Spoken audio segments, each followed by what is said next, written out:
Well, let's find out more about that.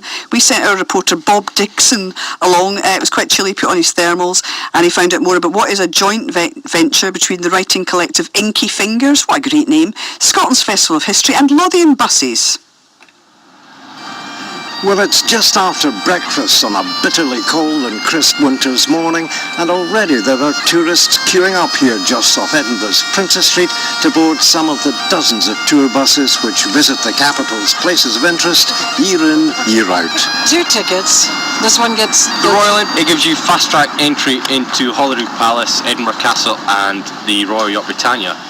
Well, the 2 poets who will be joining the tourists on board this morning are Max Scratchmann and Nicole Strachan. You guys jumped at the idea of performing your work on the top deck of a tourist bus. It was such an unusual place to go out and perform. I've only been performing my work for about a year. It's just something that's totally new to me. I've done pubs, I've done restaurants. This is something so new, so different. Go for that.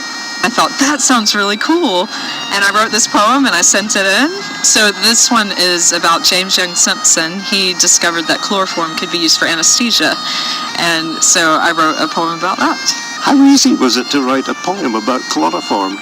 When I read up on what happened with him, he used to have dinner parties where he would just try out different drugs with his friends to see which ones would put them to sleep. And he also tried it on his niece. And I just was really intrigued by this idea. And so it ended up being quite a humorous poem. The one I'm doing is about Burke and Hare. I first learned about Burke and Hare when I was a teenager with the awful film that was around in the 70s about them. And I wanted to give them a bit more laughs, but make it darkly funny. What kind of reaction do you think you're going to get from your audience? Well, as long as they don't throw things at me, I don't really care. A lot of my stuff is comics, so I hope I'll get a few laughs, and I hope people will understand what I'm saying. To be honest, I just really expect them to be distracted and normal people, like sneezing and coughing. They're probably a crying baby or two. Now, if people cheer or laugh or anything, I'll be really surprised, and it'll be great.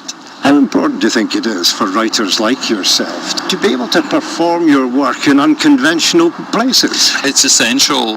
We want to bring our work out where people can actually hear it and enjoy it, hopefully. Well, your audience awaits you aboard. Good luck. Thank you. Thank you.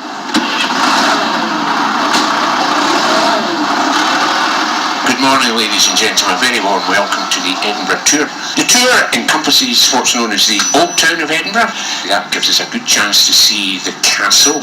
We also get to see the famous... Well, we're now heading towards Edinburgh's historic Old Town, and normally at this point the passengers would be listening to this kind of commentary describing the places of interest which we're passing at the moment.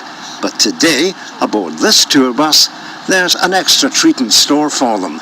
I'm going to tell you a little bit about James Young Simpson. He discovered that chloroform could be used as anesthesia in 1847. This poem is called Miss Petrie's Advice on Chloroform Use.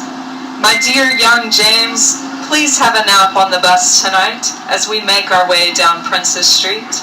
You are still tired from that dinner party 3 weeks ago when we tested the chloroform. You could have not woken up. I sang. Giving aspiring poets a chance to recite their work on a tour bus as it weaves its way through the congested streets of the capital came from the organisers of the History Festival, which is on at the moment, and the Inky Fingers Writers Collective. Agnes Torrock from Inky Fingers, this really is poetry in motion in every sense of the phrase, but why on a tourist bus? It's November. Okay, we can't be outside, it's Edinburgh, it's freezing, and so we came up with the idea of poets on a bus. It's the idea of seeing Edinburgh through new light and seeing it through the eyes of poet. It's accessible poetry and it's an accessible history tour. Well, the poets are performing on top of a double-decker bus. How important is it, do you think, for writers to be able to push back the boundaries of how and where they communicate their work to their public? I think it's the purpose of writing, and especially of the type of spoken word that we do with Inky Fingers and that the poets that are on this project do. It's about making poetry accessible and making it fun, not something off of a page that you have to read 15 times and analyse in a lecture for 10 years before you're allowed to say that you get it, or that you don't, and that you don't like it. Poetry should be likeable, but it should be accessible. This is the first project of this type in Edinburgh, where we have poetry accessible in this kind of way on buses. There's been similar projects in New York, in London, in Paris, and I think a lot of more interesting and original ideas for how to get poetry and literary works out there are going to happen in the next few months and years. This is a poem called Resurrection Men. It's about Birkenhair. In the midnight fog, they loom large, the taste of them sulphurous on the tongue, like the blunt blade of an old lead spade. Watch out for the winking yellow eye of their sleepy lanterns. Watch out for the frosty kiss of their laboured breath on your icy window pane. The graveyards of... Well, we're now passing through Edinburgh's Grass Market in the heart of the city's old town, and as you can hear, Max Scratchmann is in full flow with his poem about Burke and Hare, in front of what appears to be a very attentive and appreciative busload of tourists. How surprised were you to find yourself with a poet on top of your tour bus? Pretty surprised, yeah. I think it's a brilliant idea. It's interesting and it makes the tour a little bit more exciting.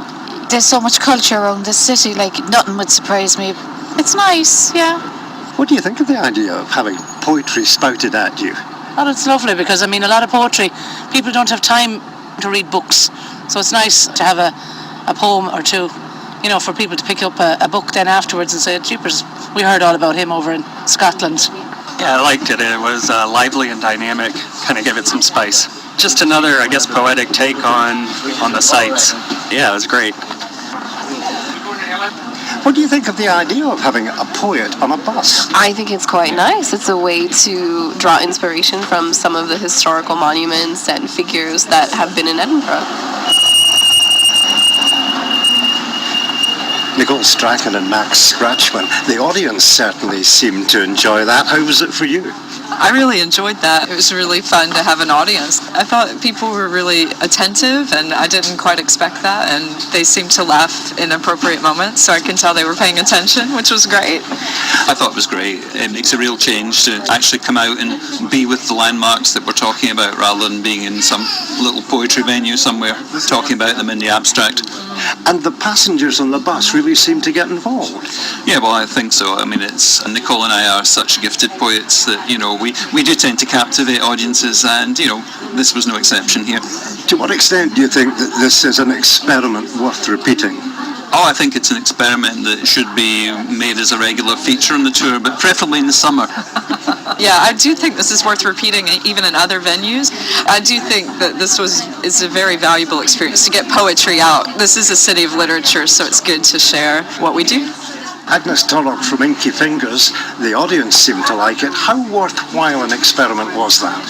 Extremely worthwhile, because it's bringing poetry to people in a way they wouldn't normally access it, and it's poetry as a tool to engage with the city spaces and to engage with history, something that I'm really passionate about and that I think it's way too little of. How much scope do you think there is to extend this beyond the confines of Edinburgh's tour buses? A lot. I think especially with written poetry. I mean, we do spoken poetry on the tour bus today, but I know of several examples in Glasgow, in Stockholm, where I'm from, in New York, where you've written poetry on placards and on spaces in public transportation. That's definitely a possibility. There you go, Bob Dixon reporting there for the Culture Studio. So.